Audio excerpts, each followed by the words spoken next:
রাজা নবুখদ্নেচ্ছর খুব অহংকারী ছিলেন। তিনি একটি বিশাল সোনার মূর্তি বানিয়ে বলেছিলেন, যখন বাদ্যযন্ত্র বাজবে তখন সবাইকে এই মূর্তিকে প্রণাম করে উপাসনা করতে হবে। কিন্তু শদ্রক, মৈশক ও অবেদনগো বলল, আমরা ঈশ্বর ছাড়া আর কাউকে উপাসনা করব না। এটা শুনে রাজা খুব রেগে গেলেন। তিনি ভাবলেন, ওরা আমার আদেশ মানছে না, তাহলে আমি ওদের আগুনে ফেলে দেব।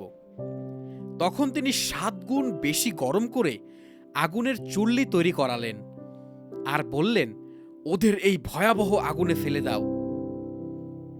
দানিয়েল 3 অধ্যায় 17 পদে শদ্রক, মৈশক ও অবেদনগো বললেন, আমরা যে ঈশ্বরের সেবা করি তিনি যদি চান তবে সেই জ্বলন্ত চুল্লি থেকে ও আপনার হাত থেকে আমাদের উদ্ধার করবেন।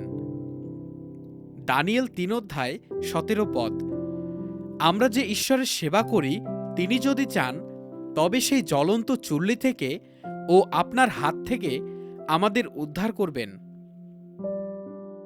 এসো বন্ধুরা, দানিয়েল 3 অধ্যায় 17 পদের অর্থটি জেনে নিই।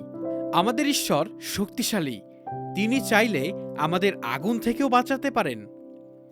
আর যদি নাও বাঁচান তবুও আমরা মূর্তিকে পূজা করব না। আমরা সব সময় সঠিক কাজ করব, কারণ ঈশ্বর সত্য।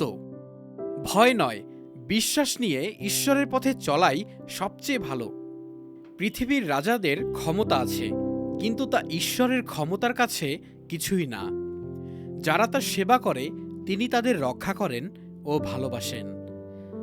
এসো প্রার্থনা করি।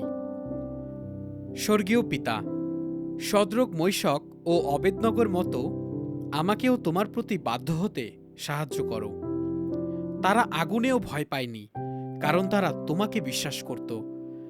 আমিও যেন সবসময় তোমায় বিশ্বাস করি এবং লোভ না করে তোমার পথে চলি। তুমি আমাকে রক্ষা করো আর সত্য কথা বলার জন্য সাহস দাও। আমেন।